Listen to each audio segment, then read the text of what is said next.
warahmatullahi wabarakatuh. Jumpa dengan Bu Nova dalam materi pertemuan kita adalah kita akan membahas tentang materi genetik dan kaitannya dengan kanker. Jadi kenapa sih kita akan membahas materi genetik dulu sebelum kita membahas tentang kanker? Karena kita ketahui kan kanker itu adalah suatu penyakit akibat dari tidak normalnya perkembangan dari sel-sel. Nah, kalau kita berbicara tentang sel, itu ada kaitannya dengan bagian-bagian sel adalah di nukleus. Jadi nukleus itu adalah merupakan suatu materi pembawa genetik. Nah, jadi kita sebelum akan berbicara tentang kanker, kita akan berbicara dulu tentang materi genetik ya. Sehingga tujuan dari pembelajaran ini diharapkan teman-teman dapat memahami proses terjadinya kanker dilihat dari perkembangan atau proliferasi dari sel yang normal ya, perbandingannya dengan sel yang tidak normal itu seperti apa.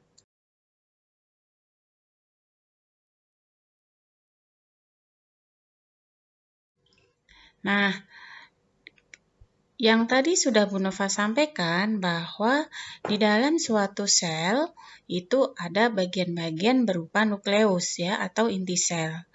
Nah, inti sel ini terdapat materi genetik, yaitu apa? Jadi, dua materi genetik di dalam nukleus atau inti sel itu adalah DNA dan RNA. Saya kira teman-teman sudah pernah mendengar DNA, ya, yang sering kita dengar DNA. Nah, RNA itu adalah pecahan nanti dari DNA, ya, gitu. Nah, ada 3 penyusun dasar dari molekul DNA dan RNA, ya, yang terdiri dari basa nitrogen. Ya, basa nitrogen itu ada 2, purin dan pirimidin. Yang kedua adalah gula pentosa, ribosa dan deoksiribosa. Dan yang ketiga adalah fosfat. Saya kira ini hanya teman-teman sekedar tahu saja ya bahwa di dalam nukleus atau inti sel kita dia sebagai pembawa materi genetik ya. Sehingga salah satu faktor predisposisi dari kanker itu adalah ada tidaknya faktor genetik. Kalau sudah ada faktor genetik, maka akan 4-5 kali akan sangat beresiko terjadi kanker ya. Segala penyakit apapun kalau sudah ada faktor genetiknya kita harus berhati-hati ya karena akan mudah terpicu oleh segala hal yang bersifat radikal bebas ya. Nah, nanti akan kita bahas pada slide selanjutnya apa faktor yang menyebabkan atau faktor predisposisi dari kanker. Nah, kita ketahui bersama bahwa tadi yang sudah Bu Nova sampaikan DNA itu terdiri dari 3 penyusun, yaitu gula pentosa, basa nitrogen, dan fosfat. Ya. Nah, sebenarnya apa sih DNA itu? DNA adalah merupakan suatu asam nukleat yang menyimpan segala informasi secara biologis yang unik dari setiap makhluk hidup. Jadi, setiap makhluk hidup itu dia mempunyai DNA, ya. Nah, yang terdapat DNA ini bukan hanya makhluk hidup saja seperti manusia, hewan, tumbuhan, tetapi virus ya, beberapa virus di sini juga terdapat DNA. Nah, terus kemudian DNA ini ada 2 ya, deoksiribo dan asam nukleat. Jadi, kalau asam nukleat inilah dia yang mengandung informasi genetik ya. Jadi kalau kita ketahui informasi genetik itu apa? Jadi informasi genetik itu misalnya neneknya ada kanker misalnya, ayah ibunya tidak ada kanker. Jadi anaknya juga dia nanti akan beresiko terjadi kanker meskipun dari ayah dan ibunya tidak terjadi kanker. Tetapi pada ayah atau salah satu ibunya tadi ya yang mempunyai nenek dari pemberi informasi genetik dari kanker itu tidak menderita kanker, tetapi anaknya bisa menderita kanker. Karena apa? Informasi genetiknya dibawa oleh sang nenek itu, ya, sehingga diturunkan oleh sang anak itu. Jadi itu tadi maksudnya. Nah, penyusun dari DNA ya atau penemu dari DNA itu adalah kita kenal dengan Watson and Crick. Ya, jadi Watson and Crick ini dia mengatakan bahwa gen di dalam sel itu memiliki model double helix. Apa itu double helix? Double helix itu adalah tangga berpilin, ya, ulir rangkap. Jadi kalau kita lihat gambar tersebut, ya, itu adalah gambar dari DNA kita. Nah, struktur dari double helix atau molekul DNA kita itu bisa berubah karena akibat dari pemanasan dan pendinginan, ya.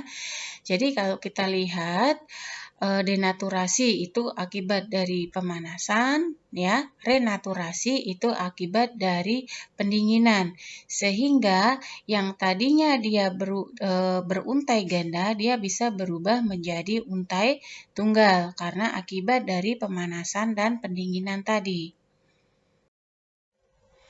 Nah, setiap organisme makhluk hidup itu memiliki jumlah kromosom yang berbeda antara manusia, kera, mencit, ya, misalnya jagung, bawang merah, ikan, dan lain sebagainya itu mempunyai jumlah kromosom yang berbeda-beda.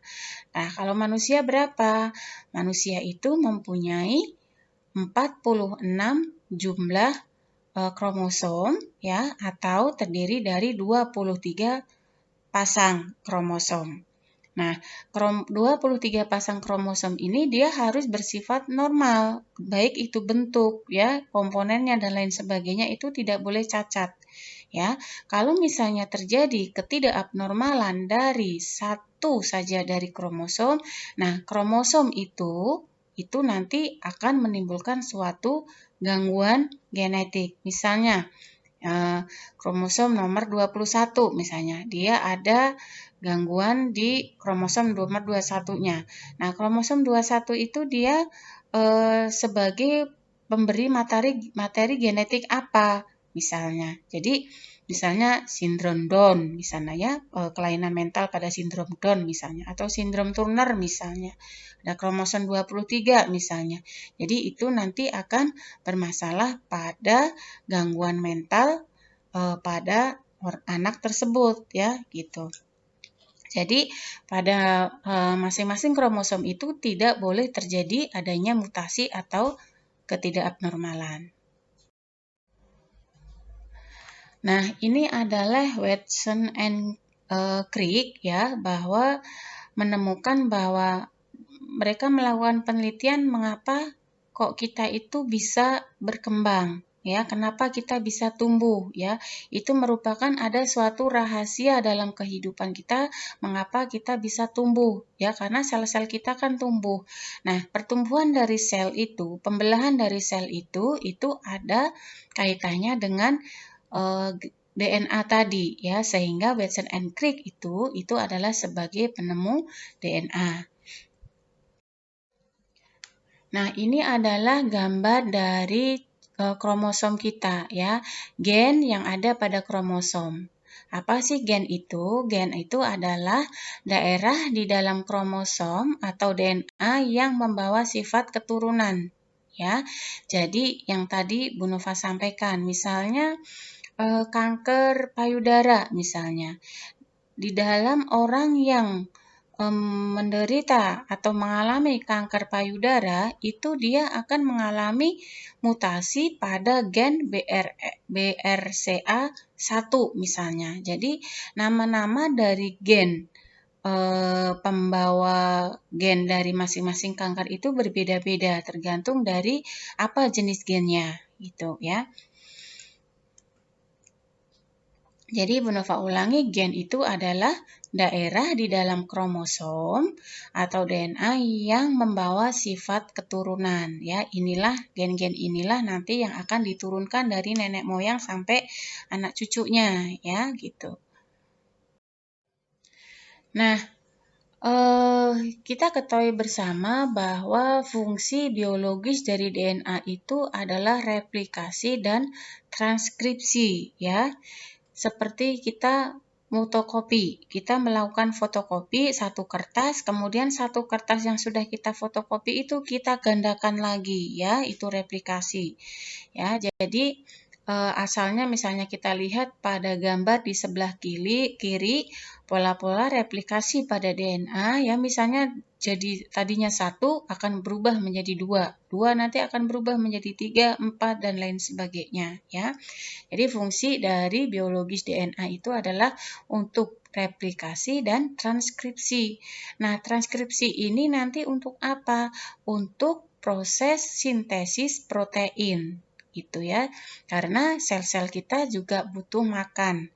Sel-sel kita butuh nutrisi ya, sehingga untuk metabolisme dari sintesis protein. Nah, tadi kita sudah membahas tentang RNA ya. Jadi RNA itu apa? RNA adalah suatu bahan genetik yang memainkan peran utama dalam ekspresi genetik ya. Nah, RNA ini akan menjadi suatu perantara antara informasi yang dibawa DNA dan ekspresi fenotip yang diwujudkan dalam bentuk protein. Jadi RNA ini dia ibaratnya pecahan dari DNA ya yang berbentuk protein. Nah, RNA ini dia akan mengekspresikan fenotip ya. Jadi misalnya sifat-sifat misalnya ya, atau bentuk-bentuk ya. Mohon maaf, misalnya bentuk-bentuk hidung seperti apa ya, mata seperti apa dan lain sebagainya. Secara fenotip itu akan berbentuk protein. Nah, untuk perbedaan DNA dan RNA, DNA ini ditemukan di dalam nukleus ya, di kromosom, di dalam mitokondria dan plastisida dan sentriol. Sedangkan di RNA itu terutama di ribosom dan nukleus saja ya. Nah, bentuknya juga berbeda. Kalau DNA itu dia double helix atau ganda ya, ulirnya ulir ganda. Kalau RNA dia tunggal ya gitu. Nah, untuk DNA dia sebagai fungsi herediter dan sintesis protein. Herediter di sini adalah pembawa sifat, pembawa materi genetik.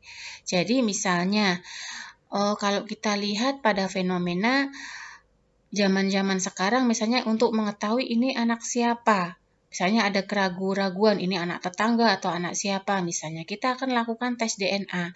Kalau tes DNA ini tidak bisa dibohongi karena tes DNA itu hanya akan muncul ya pada satu garis genetik ya gitu. Nah, selain untuk fungsi hereditas atau herediter, itu DNA juga melakukan sintesis protein sama dengan RNA.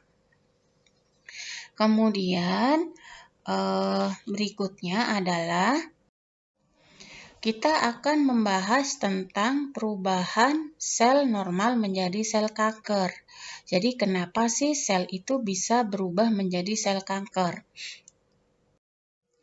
Nah, kita lihat pada sel normal ya, semua organisme memulai kehidupannya dari satu sel tunggal. Untuk melakukan apa? Untuk melakukan pertumbuhan dan reproduksi ya.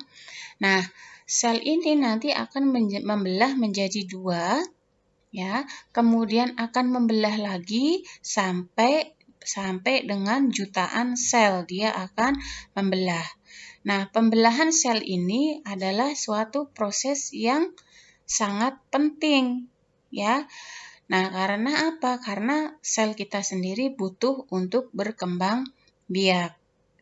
Nah, dalam pembelahan sel itu tadi, itu ada yang mengatur, ya, ada siklusnya. Nah, yang disebut dengan siklus sel. Nah, siklus sel itu terdiri dari ada 3 rangkaian kegiatan di dalam siklus sel.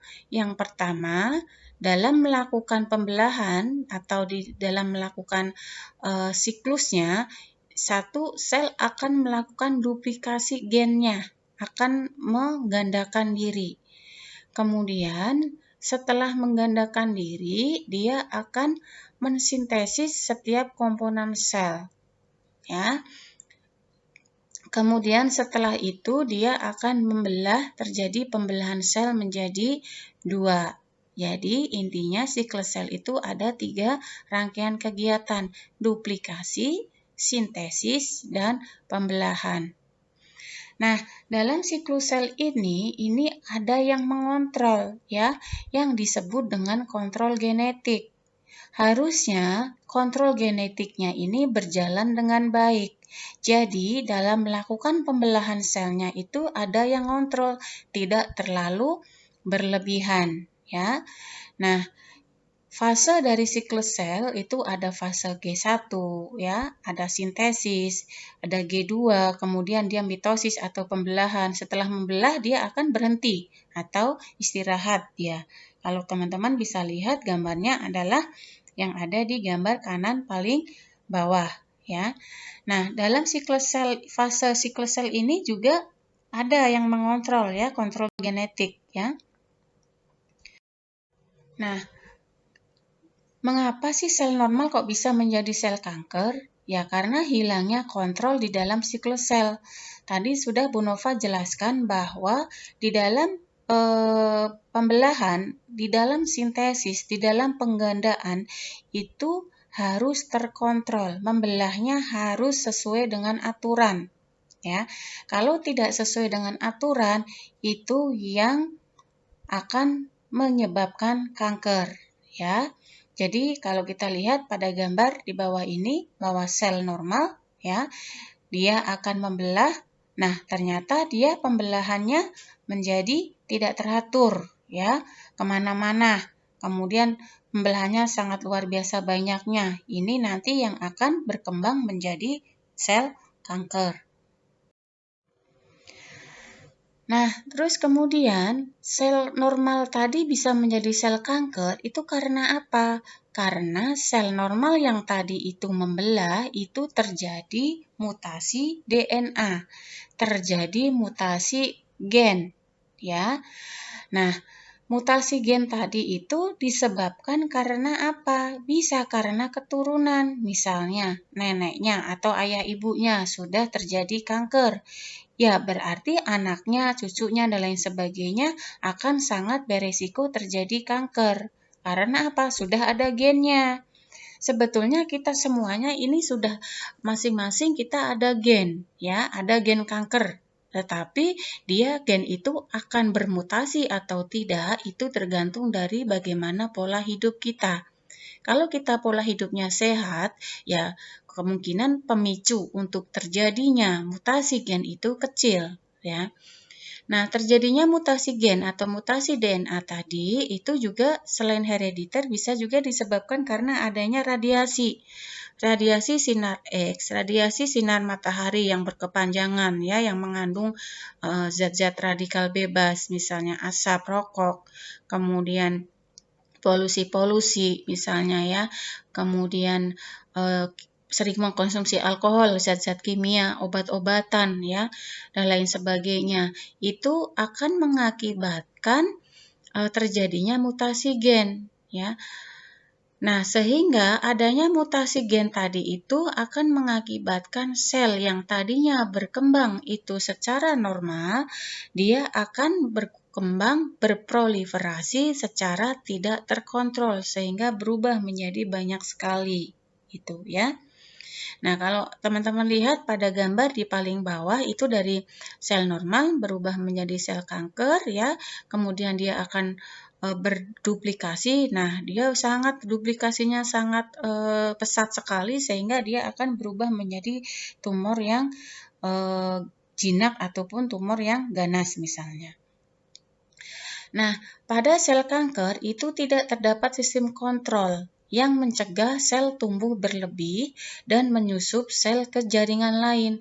Jadi harusnya sel normal kita itu kalau tumbuh ya tumbuh saja.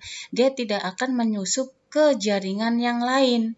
Nah, pada sel kanker itu dia akan membelah semaunya sendiri, dia akan menyusup ke jaringan semaunya sendiri. Karena apa? Tidak ada kontrol genetiknya, kehilangan dia, remnya kehilangan ya, jadi kehilangan rem-remnya blong. Nah, abnormalitas dari sel kanker akibat dari mutasi gen yang mengatur dari pembelahan sel tadi ya, jadi adanya abnormalitas dari sel kanker itu dari yang mutasi gen tadi ya. Harusnya sih sel yang normal tadi tidak terjadi mutasi supaya tidak berubah menjadi sel kanker ya.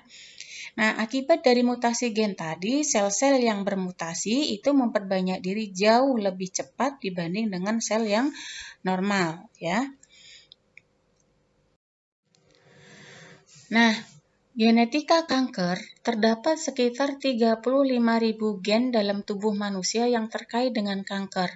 Jadi sebenarnya kita semuanya itu sudah ada gen kankernya ya. Jadi auzubillah min zalik, semoga gen kanker yang ada di dalam tubuh kita itu tidak terpicu ya, jangan sampai terpicu ya. Nah, terpicunya tadi ya bisa disebabkan karena pola hidup kita yang tidak sehat ya, makanan-makanan yang cepat saji misalnya, banyak mengandung zat-zat zat kimia, radikal bebas dan lain sebagainya, itu yang akan mempercepat pemicu gen kanker. Nah, gen-gen yang dapat mengalami perubahan itu ada 3. Protogen. Nah, protogen ini dia menghasilkan protein yang normalnya meningkatkan pembelahan sel. Ya, jadi protogen itu meningkatkan pembelahan sel atau menghambat kematian sel normal. Kalau misalnya yang meningkatkan pembelahan sel itu terjadi mutasi, maka disebut dengan onkogen. Jadi onkogen itu adalah penyebab kanker ya, gen penyebab kanker itu onkogen. Nah, kalau gen penekan tumor ya, dia kebalikan dari protoonkogen. Kalau gen penekan tumor dia yang mencegah pembelahan sel, sehingga dia yang mengakibatkan kematian sel. Nah, kematian sel ini disebut dengan apoptosis. Ya. Jadi di dalam pembelahan sel, mengapa sih kok pembelahan sel itu kok tidak terus membelah semaunya sendiri? Satu, karena ada kontrolnya, ada yang mengontrol. Nah, yang mengontrol itu dia memerintahkan untuk sel yang membelah tadi sudah waktunya untuk bunuh diri, ya selnya itu akan bunuh diri sehingga terjadi kematian sel sendiri atau disebut dengan apoptosis ya. Kalau teman-teman ketahui pernah melihat ada polidaktili ya. Jadi polidaktili itu kan jarinya lebih dari 5 misalnya. Nah, ada karena ada kelainan gen tertentu ya, karena kontrol dalam siklus selnya itu mengalami gangguan, harusnya itu dia 5, jadinya ada 6.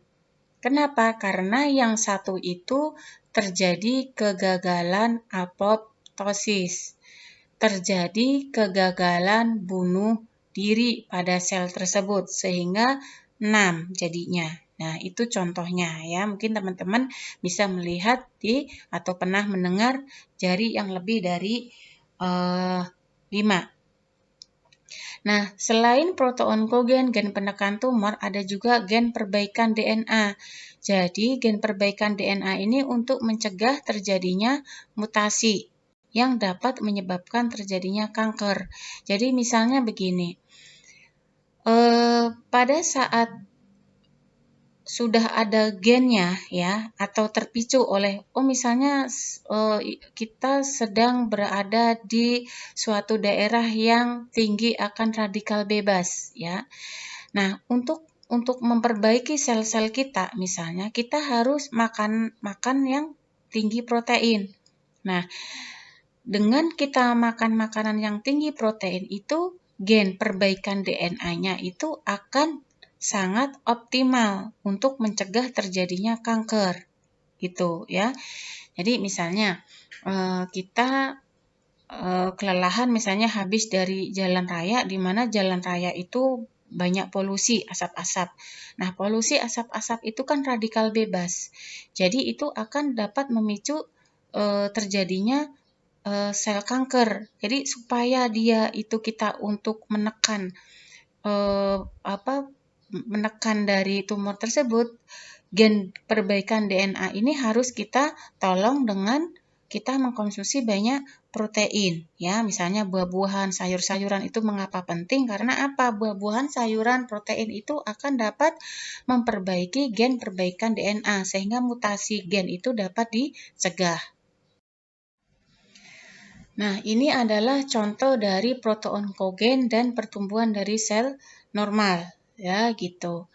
Nah, kemudian kalau kita lihat onkogen, dia sudah berubah menjadi sel normal, berubah menjadi sel kanker, itu ada mutasi di situ. Kalau kita lihat gambar yang paling bawah sebelah kanan, onkogen, dia ada gambar apa itu di merah ya, merah kecil seperti cahaya di situ. Nah, itu adalah salah satu bagian dari kromosom itu yang terjadi mutasi ya, itu di situ. Kalau yang di atas kan normal-normal saja ya, pertumbuhannya secara normal. Tapi kalau yang di bawah itu dia pertumbuhannya tidak normal karena terdapat mutasi di situ.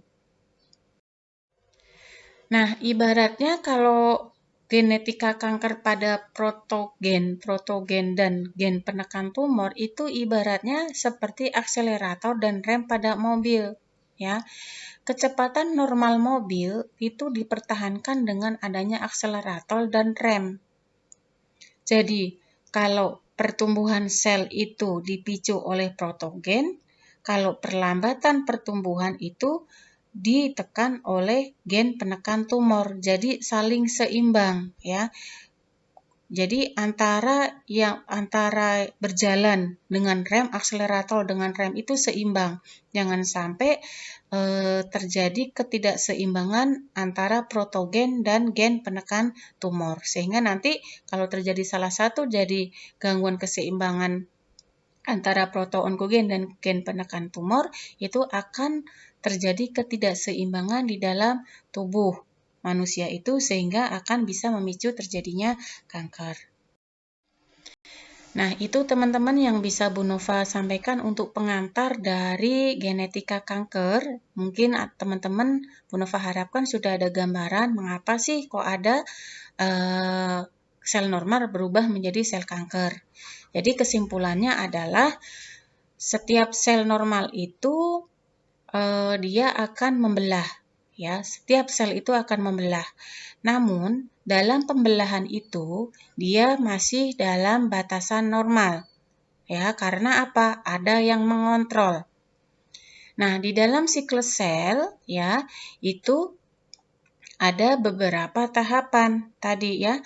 Ada 3. Ada siklus sel itu dia mengalami duplikasi, kemudian sintesis, ya, dan kemudian dia melakukan pembelahan. Nah, dalam sintesis dalam siklus sel tadi itu ada juga yang namanya pembelahan yang mengontrol adalah pembelahan bunuh diri ya. Jadi dalam membelah itu selnya bisa melakukan bunuh diri. Jadi sudah diatur, kamu sudah waktunya bunuh diri, silakan kamu mati sel. Misalnya gitu. Jadi itu ya salah satu tugas dari pengontrol genetik ya, sehingga dia tidak akan berkembang semaunya sendiri. Nah, pada sel kanker itu controllingnya dia hilang, remnya dia hilang, sehingga sel itu dia akan semaunya sendiri berkembang dan dia semaunya sendiri menyusup ke jaringan lain, ya. Nah, itu kesimpulan dari yang Bu Nova sampaikan. Ingat bahwa apoptosis itu adalah kematian sel dengan dirinya sendiri. Jadi selnya itu mati bunuh diri, itu apoptosis. Pada sel kanker itu tidak terjadi apoptosis. Karena apa? Selnya ibaratnya kalau bahasa Jawa mengatakan selnya dablek, ya, tidak mau bunuh diri. Akhirnya dia berkembang semaunya sendiri yang berubah menjadi sel kanker. Saya akhiri, terima kasih. Wassalamualaikum warahmatullahi wabarakatuh. Kita nanti akan lanjutkan pada pertemuan kanker, ya.